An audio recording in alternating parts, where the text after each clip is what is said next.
Question भाई हम लोग रिडम्पशन ऑफ डिबेंचर पढ़ रहे हैं। आज लास्ट लेक्चर है, कल सारे इलस्ट्रेशन हो गए थे, आज सारे अनसोल्ड हो जाएंगे स्टाइल से। देखो क्वेश्चन नंबर 1, एक कंपनी ने 20,000 डिबेंचर इशू करे हैं, 100 रुपये का एक है। टर्म्स में लिखा हुआ है कि रिडीम होंगे 5% प्रीमियम पे। लिख देता हूँ यहाँ 20,000 डिबेंचर है, एक 100 का है और रिडीम कैसे होंगे 5% प्रीमियम पे क्या होंगे, रिडीम होंगे। नेक्स्ट, हमने डिबेंचर होल्डर को ऑप्शन दिया है to convert 20% of their holding into equity share. हमने इनको ऑप्शन दिया है कि आप अपने 20% होल्डिंग किस में कन्वर्ट, कल भी आया था ये क्वेश्चन कि 20% आप अपनी होल्डिंग कन्वर्ट करा लो किस में, इक्विटी शेयर्स। और शेयर हम 15 रुपये में देंगे, 10 का है लेकिन कितने में देंगे, 2,500 डिबेंचर ने ऑप्शन एक्सरसाइज नहीं किया, अंडरलाइन करो। Calculate the number of equity share to be allotted, कल भी करा था ये। देखो 20,000 में से 2,500 ने ऑप्शन एक्सरसाइज नहीं किया। सिंपल सा क्वेश्चन है, एंट्री वेंट्री नहीं करनी, लेकिन कल भी हमने एंट्री करी थी, आज भी करेंगे। देखो इधर टोटल जो मेरे डिबेंचर है वो कितने हैं और उस पर प्रीमियम है 5%। 20,000 तो रुपये में वो उसमें है ना, आपके या तो चलो नंबर में ही ले लो। 20,000 डिबेंचर है, कितने डिबेंचर है, इसमें से 2,500 डिड नॉट एक्सरसाइज ऑप्शन, ऐसा लिखा हुआ है, मतलब उन्होंने ऑप्शन एक्सरसाइज तो मतलब 2,500 तो कैश लेंगे और बाकी के जो 17,500 है शेयर लेंगे, उन्होंने ऑप्शन एक्सरसाइज किया। तो कितने शेयर देंगे इधर देखो, पहले ये देखो टोटल अमाउंट ऑफ रिडम्पशन कि कितना रिडम्पशन करना है हमें। देखो 17,500 इंटू 100 ये रिडम्पशन करना है, प्लस प्रीमियम पे करना है। प्रीमियम कितना है 5%, तो देखो कितना आएगा 17,50,000 और फिर उसमें 5% जोड़ लो, 18,37,500 ये रिडम्पशन करना है। सुनो इधर, अगर मुझे इनको पैसे देने होते तो मैं एंट्री करता डिबेंचर होल्डर टू बैंक, है ना, प्रीमियम भी आ जाता बीच में, लेकिन इनको पैसे नहीं देने मुझे, इनको शेयर देने हैं। तो इसने बोला शेयर्स कितने देंगे, 20% शेयर देंगे। तो देखो शेयर्स गिवन 18,37,500 का 20, कल जो करा है वही कर रहा हूँ सेम, कल भी ऐसे ही प्रीमियम जोड़ा था, 20% शेयर दूंगा। कितने आएंगे शेयर, 367। अब नंबर ऑफ शेयर निकालने का फॉर्मूला कल बताया था, consideration due upon issued price. तो 367,500 डिवाइड बाय एक शेयर 15 रुपये का दूंगा, 24,500। एक बार चेक कर लो,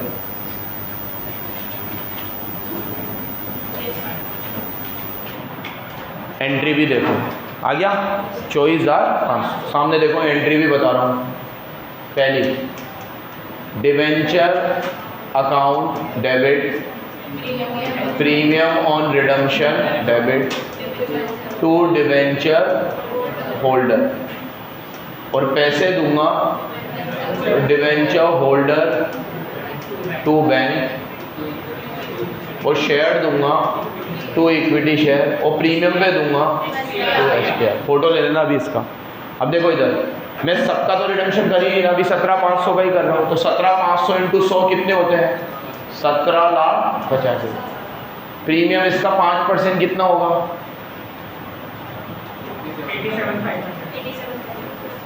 87,500। दोनों को जोड़ोगे 18,37,500। यहाँ भी कितने आएंगे, 18,37,500। अब थोड़ा दिमाग लगाना, इधर देखो ये 18,37,500 को 20% को शेयर दिया है, तो 80% को तो कैश देना पड़ेगा, तो इसका 80% करो,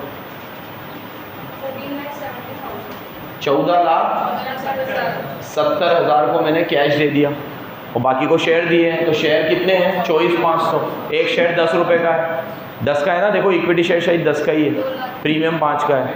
तो 24,500 इंटू 10 2,45,000।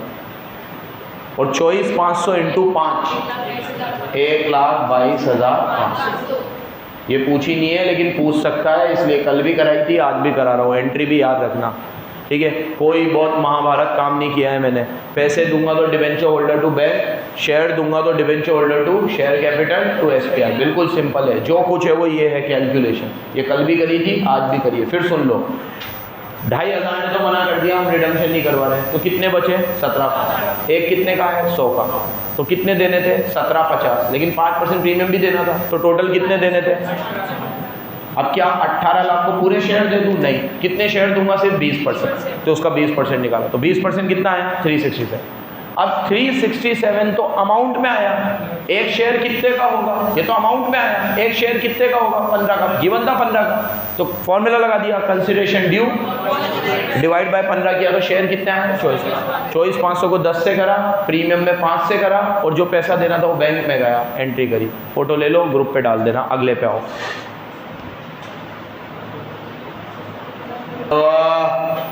ये क्वेश्चन नंबर 1 किया हमने। क्या किया? Question number 1। कोई डाउट है क्या करीना भाटिया? हाँ, ये 2500 को अभी कुछ बोला नहीं है, लेकिन इनको अब हम कैश ही देंगे, तो इसकी भी एंट्री कर दे अगर करना चाहे तो। वही debenture premium to debenture holder to bank, वो 2500 की। लिब्रा लिमिटेड, लिब्रा एक लिस्टेड कंपनी है। अरे अंडरलाइन करो, लिस्टेड कंपनी को DRR बनाना होता। इन्होंने पब्लिक इशू किया है। Number of partly convertible debenture है इनके पास 2 लाख के, जिसकी फेस वैल्यू 100 है।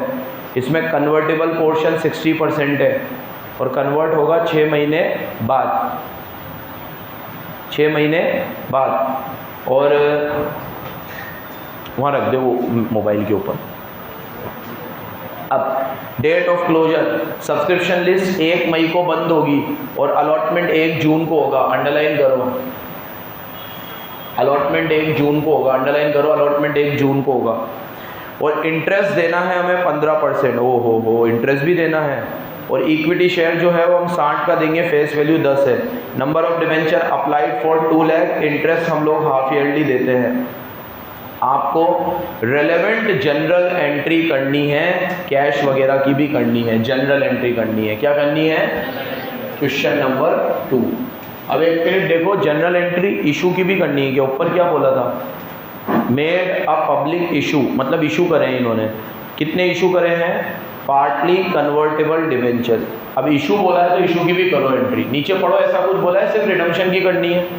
बोला है general entry for all transaction, तो हमें इशू की भी करनी पड़ेगी। इशू की एंट्री कुछ भी नहीं है, यहाँ देखो, bank account debit to debenture application and allotment, पूरा एक साथ आ रहा है। फिर debenture application and allotment account debit to debentures. कितने पे इशू करे हैं? देखो ऊपर 2 लाख है, एक कितने का है? 100 का। और इनका रिडम्पशन होगा 6 महीने बाद। बड़े सस्ते हैं, 6 महीने बाद ही रिडीम हो जाएंगे। कब? चलो कितने हैं? 2 लाख है, एक 100 का है। 2 लाख को 100 से करो, 2 करोड़। कितने करोड़?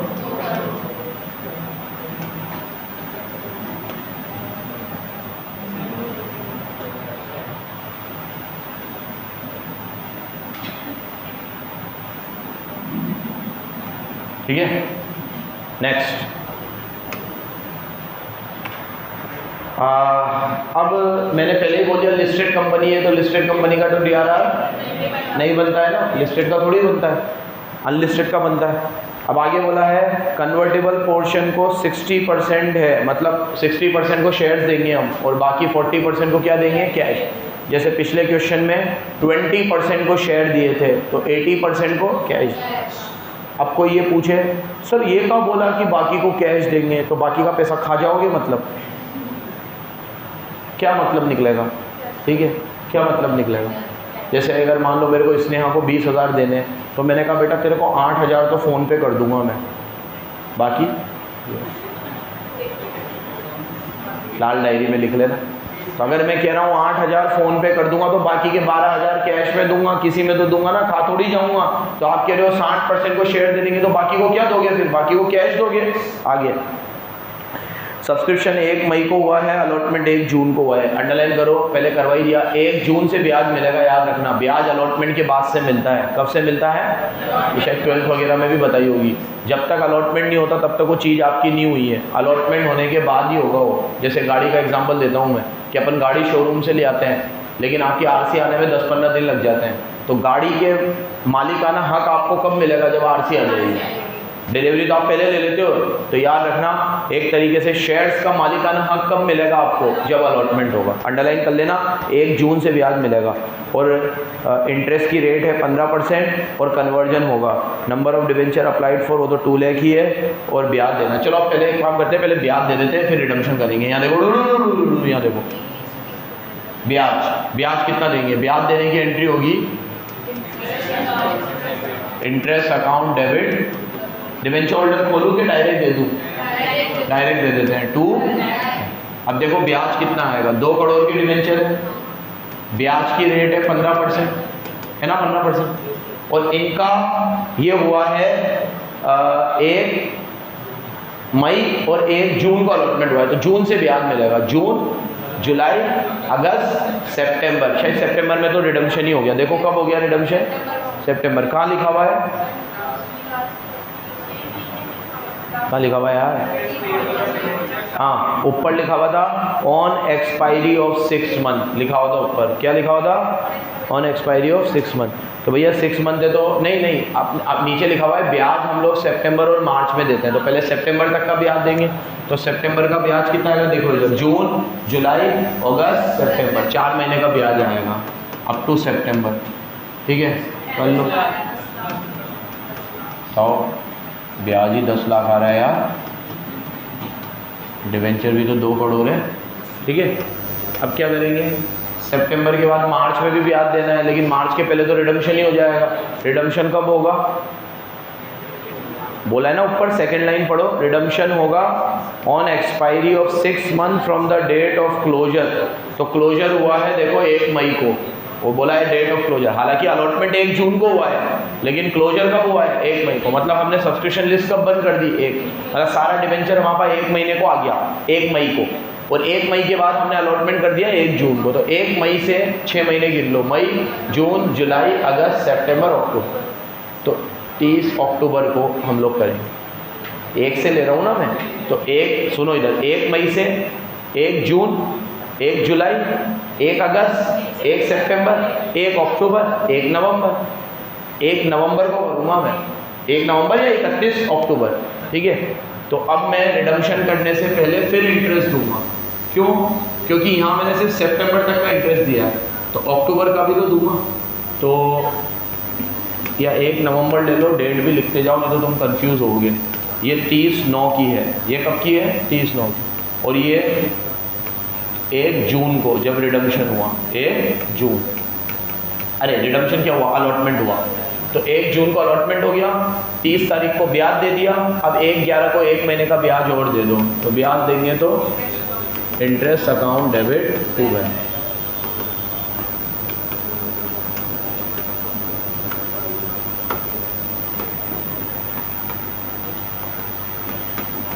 दो करोड़ का 15%। इधर देख लो भाई, सितंबर तक का दे दिया इधर, अब अक्टूबर का और दे रहा हूँ क्योंकि 1 नवंबर को तो रिडम्पशन करना है। 1 महीने का और दे दो। एक तरीके से इनको 1 महीने का ब्याज कम मिला है, इनको 6 महीने का मिलना चाहिए था, इनको 4 महीने का ऊपर मिला, 1 महीने का ब्याज इनको कम मिला क्योंकि अलॉटमेंट लेट हुआ था। और ब्याज कब से मिलता है? अलॉटमेंट के बाद। अब कोई मुझसे पूछे सर ये 4 महीने और 1 महीने की कंबाइन कर सकते हैं क्या 5 महीने की? नहीं, क्योंकि सितंबर में ब्याज मिल रहा है तो सितंबर में तो वो एंट्री होगी, और ये नवंबर में तो मैं इसलिए कर रहा हूँ क्योंकि रिडम्पशन हो रहा है, नहीं तो ब्याज तो मार्च में देता मैं, लेकिन अब रिडम्पशन ही हो रहा है तो अभी दे दो ब्याज। अब इनका रिडम्पशन करो, यहाँ देखो रिडम्पशन होगा डिवेंचर अकाउंट डेबिट, प्रीमियम पे हो रहा है क्या? देखो तो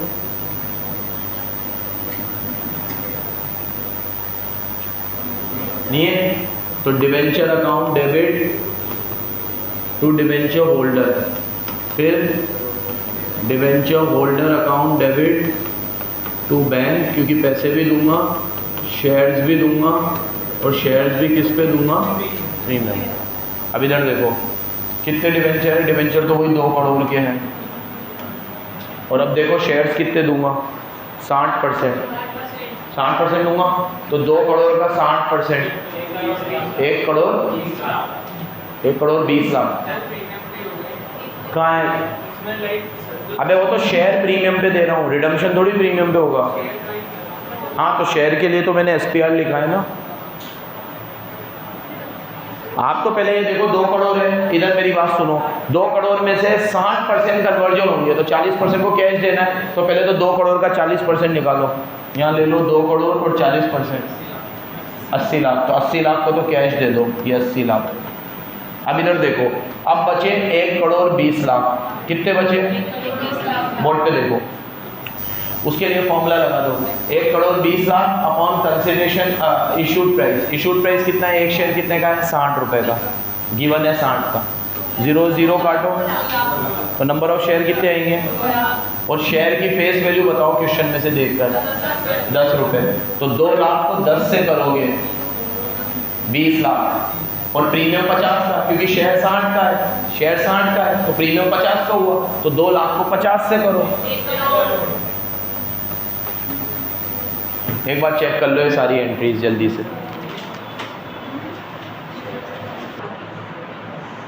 एक एंट्री में एक चेंज सुन लो तुम पहले तो। एक तो इसने इन्वेस्टमेंट भी करी है, जबकि लिस्टेड कंपनी को DRR नहीं बनाना होता तो उन्हें इन्वेस्टमेंट भी नहीं करना होता। वैसे तो इन्वेस्टमेंट कर दी है। कितनी? वो 2 करोड़ रुपए के ऊपर 15% इन्वेस्टमेंट कर दी है। तो वो 2 करोड़ का 15% कर देना तुम लोग। नहीं, 2 करोड़ में से 1 करोड़ 20 लाख को तो शेयर दे रहा है ना ये। तो जो 40% 80 लाख है, जो 80 लाख को अपन कैश देंगे उस पर इसने इन्वेस्टमेंट की एंट्री कर दी। तो 80 लाख का 15% कर लेना तो 12 लाख आएगा। तो 12 लाख, लेकिन आप मत करना, ये करनी नहीं होती, ज़बरदस्ती करिए। DRR ही नहीं बनाना तो इन्वेस्टमेंट क्यों करेंगे? पहली बात। एक गलती अपन से हो गई है, वो सही कर लेना तुम। यहाँ देखो, इसने ये माना है कि अभी मैं सिर्फ कन्वर्जन कर रहा हूँ, बाकी के अमाउंट का रिडम्पशन नहीं कर रहा हूँ। तो 80 लाख को अभी पे मत करना। अभी आप 80 लाख को पे मत करना, अभी आप सिर्फ 60% का कन्वर्जन करना। तो 2 करोड़ का 60% होता है 1 करोड़ 20 लाख। मैंने थोड़ा जज्बाती हो गया, बैंक की एंट्री भी अभी कर दी, लेकिन इसमें से भी ये बोला है 6 महीने बाद कन्वर्जन होगा। पेमेंट कब होगी ये नहीं बोला, तो आप बैंक की एंट्री अभी मत करना, ठीक है। आप सिर्फ अभी कितने की करना? 1 करोड़ 20 लाख, ठीक है। तो अभी अपन सिर्फ कन्वर्जन की कर रहे हैं, तो ये 1 करोड़ 20 लाख। बस मैंने बैंक हटाया और कुछ नहीं करा, बाकी पूरा सही है। और एक इसने है ना, ये इंटरेस्ट जो है, अब जब हम लोग अभी कन्वर्जन कर ही नहीं रहे हैं, बाद में करेंगे, तो ये बाद में पूरा इंटरेस्ट मार्च में एक साथ ले रहा है। तो ये कितना पागल है, कन्वर्जन तो अभी कर रहा है और मार्च में एक इंटरेस्ट की एंट्री और कर रहा है। तो इंटरेस्ट की एंट्री होती है interest account debit to bank, और वो अमाउंट कैसे आएगा? इधर देखो, इधर देखो, इधर देखो, इधर देखो। जो 1 करोड़ 20 लाख है उस पे तो इंटरेस्ट लगेगा 15% सिर्फ 1 महीने के लिए, और जो बचे हुए 80 लाख है उस पे इंटरेस्ट लगेगा 15% पूरे 6 महीने के लिए, ठीक है। क्योंकि 6 महीने का तो पहले सबको दे ही दिया, तो ये 1 करोड़ का ये 15% और 1 महीने के लिए निकालो कितना होगा? ये 1.5 लाख आएगा। और फिर ये निकालो 80 लाख का 15% 6 महीने के लिए, ठीक है गुरुजी। तो ये 6 और 1.5 उसने एक एंट्री करी है कितने से? 7.5 लाख, ठीक है। तो ये एक मेरे से क्या गलती हुई कि मैंने 80 लाख को भी अभी पे कर दिया, तो उस वजह से वो वाली एंट्री भी मेरे से गलत हुई। क्यों? क्योंकि आपने अगर 80 लाख अभी पे नहीं किया तो मतलब आप बाद में पे करोगे, और बाद में पे करोगे तो उनको मार्च तक का ब्याज देना पड़ेगा। और मैंने ये मान लिया कि अभी 80 लाख पे हो गए, जबकि आपको अभी एंट्री सिर्फ कितने की करनी है? 1 करोड़ 20 लाख। वो गलती मेरे से क्यों हुई?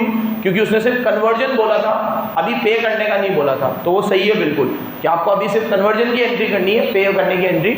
अब ये जो 80 लाख बचे हैं 2 करोड़ में से, ये 80 लाख हम अगले साल, दुगले साल, पिछले साल जब पे करेंगे तब करेंगे। हाँ बेटा,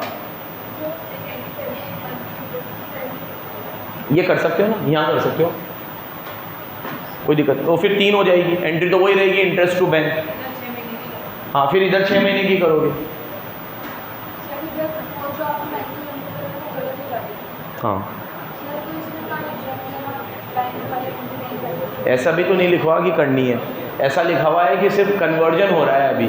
तो इसका मतलब ये है कि हम अभी सिर्फ कन्वर्जन कर रहे हैं 6 महीने में, पेमेंट नहीं कर रहे हैं अभी लास्ट। हाँ, इन्वेस्टमेंट की तो नहीं करनी 100%, वो तो शोरूम है। इन्वेस्टमेंट तो करना, DRR बनाना ही नहीं है, लिस्टेड कंपनी। चलो नेक्स्ट, आपकी बैलेंस शीट दे रखी है जिसमें 45,000 शेयर से एक शेयर 10 रुपये का है और 30,000 इक्विटी शेयर है। ये एक सुनो, एक शेयर 10 रुपये का है। सुनो, 2 तरह की इक्विटी शेयर है, बातें मत करो, 2 तरह की इक्विटी शेयर है। 45,000 इक्विटी शेयर ऑथोराइज है, ध्यान रखना। और इशूड कितने हैं? 30। अंडरलाइन कर लो, हमें इशूड से मतलब होता है बस। रिजर्व में भी हमारे पास 162 है, DRR में भी हमारे पास 18 है, और नॉन करंट लाइबिलिटी भी है, करंट लाइबिलिटी भी है, नॉन करंट एसेट भी है, पूरी बैलेंस शीट बनी हुई है। कल जैसा क्वेश्चन दिख रहा है ये। AGM में इट वाज डिसाइडेड, कल कराया ये क्वेश्चन हमने।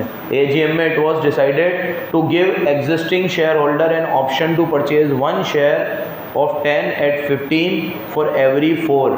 बोलो, हमने एग्जिस्टिंग शेयर होल्डर को कहा है 1 के बदले में, 4 के बदले में तुम्हें 1 शेयर मिलेगा। तो हम एग्जिस्टिंग शेयर होल्डर को जो शेयर देते हैं, और वो भी पैसों में देते हैं, वो कौन से होते हैं? दे दे राइट शेयर। तो राइट शेयर देने की entry question number 3, bank account debit to share capital और प्रीमियम पे दूंगा तो SPR। यहाँ देखो कितने शेयर है बैलेंस शीट में? 30,000। कितने हैं? 30। और राइट शेयर कैसे दूंगा मैं? 4 के बदले में 1, 4 के बदले में 1। यहाँ देखो, तो 4 के बदले में 1, 7,500। 4 के बदले में 1। अब to give existing share holder the option to purchase 1 of 10 at 15, ठीक है। 10 का है, दूंगा कितने में? 15 में। 4 के बदले में 1। The option was taken up by all, सबने ऑप्शन ले लिया, कौन नहीं लेगा। चलो अभी इधर देखो, 7,500 शेयर दूंगा, तो यहाँ नरेशन में लिख दो 7,500 शेयर एट दी रेट 1 कितने का है? 15। 7.5 × 15 करो, 1,12,500। और 1 100 का है या 10 का है? 10 का है, तो 7.5 × 10 और 7.5 × 5।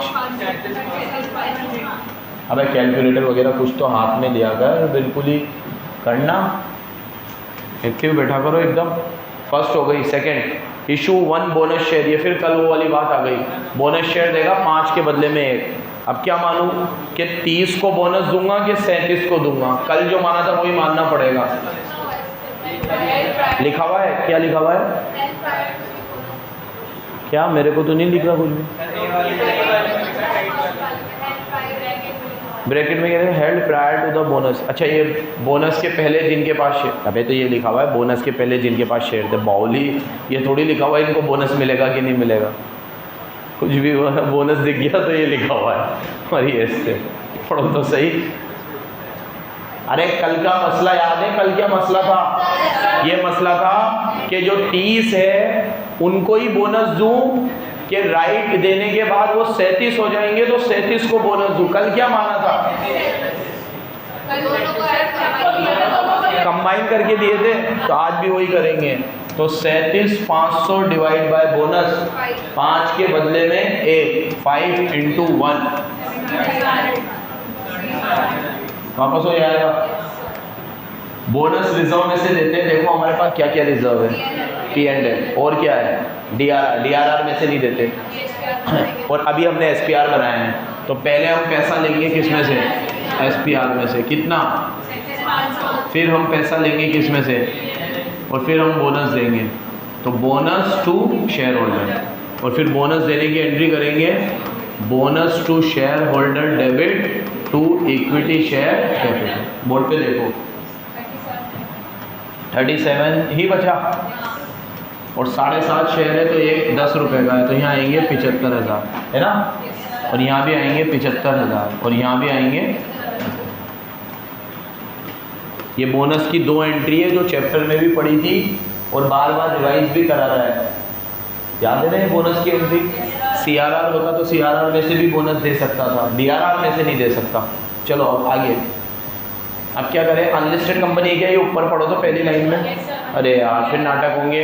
अनलिस्टेड कंपनी है तो पहले क्या बनाना पड़ेगा, DRR। रिडम्पशन करना है। डिवेंचर देखो बैलेंस शीट में कितने हैं, 1,80,000 के डिवेंचर है। कितने डिवेंचर्स हैं यहाँ देखो, डिवेंचर कितने हैं, 1,80,000। दिख रहे हैं सबको कितने डिवेंचर है। अब यहाँ देखो DRR बना हुआ है, 1,80 का कितना बनाते हैं DRR, 10%, 18,000। तो देखो बैलेंस शीट में बना हुआ है, हमें बनाना ही है। इन्वेस्टमेंट देखो, इन्वेस्टमेंट भी हो रही है क्या बैलेंस शीट में, कितनी हो रही है, बोलो ना यार।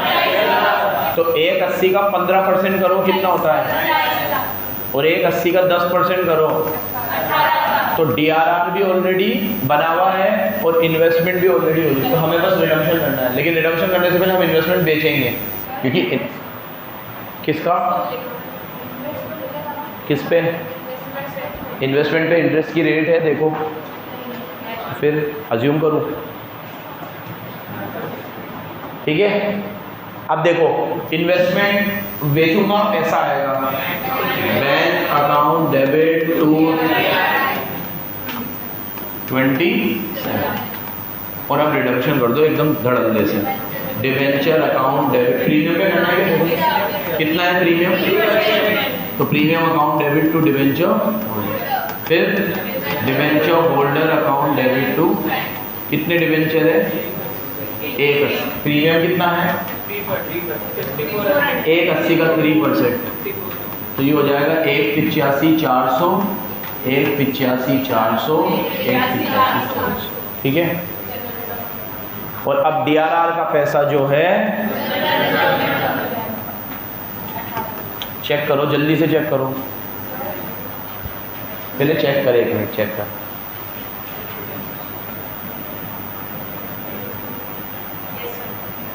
ठीक है, हाँ बोलो।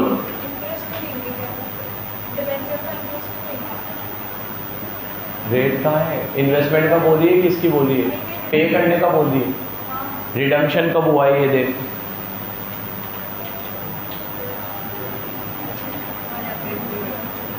एक दिन का दे दे, चलो हो गया ये। इसकी बैलेंस शीट कल भी दी थी, तो कल ही नहीं बनाई तो आज कहाँ से बनाओगे, मैं ही बनवा देता हूँ। अब ये बैलेंस शीट में कैसे बनवा रहा हूँ, तुम लोग पुरानी अपनी बुक में खोल के रखो, मेरे पास टाइम नहीं है, और बिल्कुल खोल के रखो।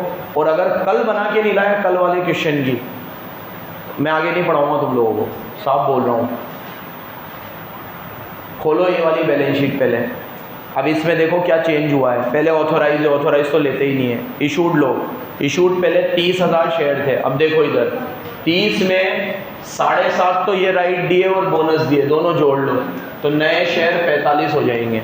कितने हो जाएंगे, और एक शेयर कितने का है, 10 का, तो 45 इंटू 10, तो जहाँ 3.5 लाख लिखा हुआ है ऑब्लिक करके 4.5 लाख कर लो उसे। नई वाली बैलेंस शीट में 4.5 लाख आएगा। आ गया, प्लस माइनस करने का काम है बस, आ गया 4.5 लाख। अब रिजर्व एंड सरप्लस पे आओ। रिजर्व एंड सरप्लस में तुम्हारा पास P&L है, P&L तुम्हें दे रखा है कितने का, 162। 162 में से माइनस करो, एक तो हमने वो DRR बनाया था तो 37,500 माइनस करो, कर दिया। रुको, प्रीमियम ऑन रिडम्पशन कितना था तुम्हारा, वो भी राइट ऑफ होगा P&L से, 5,400, वो भी माइनस होगा 5,400, 1,00,000। और उसके बाद क्या था, P&L। अरे पुरानी खोल के रखो बस, पुरानी से ही नहीं बनेगी, पुरानी में और क्या था, DRR अब जनरल रिजर्व में जा चुका है, तो ये अभी भी जनरल रिजर्व में आएगा, 18 ही लिख दो, क्योंकि जनरल रिजर्व भी तो रिजर्व में ही आते हैं, तो जनरल रिजर्व लिख दो। भैया लिखते जा रहे हो, मैं भी टोटल करूँगा, चली होनी चाहिए। नेक्स्ट, ट्रेड पेएबल छेड़े नहीं है, सेम टिक कर दो। और डिवेंचर 1,80 से 0 हो गए क्योंकि रिडम्पशन हो गया, नील कर दो। ट्रेड पेएबल सेम रहने दो, प्रॉपर्टी प्लांट सेम रहने दो, इन्वेस्टमेंट को नील कर दो, इन्वेस्टमेंट को नील कर दो, 0। इन्वेंट्री सेम रहने दो, ट्रेड रिसीवेबल सेम रहने दो, कैश इन हैंड सेम रहने दो, कैश एट बैंक को छेड़ो। यहाँ देखो कैश पहले था 273 का, यहाँ देखो कितना था, 273 का। अरे बेटा तू ध्यान तो दिया कर जरा, कहाँ पते नहीं है। ये 273 था। तो पहले हमने इन्वेस्टमेंट बेची थी तो पैसा आया था, कितने की इन्वेस्टमेंट बेची थी हमने? 27,000, तो वो प्लस होगा। और माइनस फिर हमने रिडम्पशन किया था, तो रिडम्पशन कितने का किया था हमने? 5,400। पागल हो गई क्या? पूरा बताओ, पूरा डिबेंचर होल्डर टू बैंक 1,85,400 ये रिडम्पशन किया था, तो ये बैंक का बैलेंस बचना चाहिए प्लस 1,00,000 लिखो, वहाँ लिखो 1,14,600 बन गई। टैली कर लेना घर पे, सेम आएगा। धन्यवाद, बंद कर दो भाई।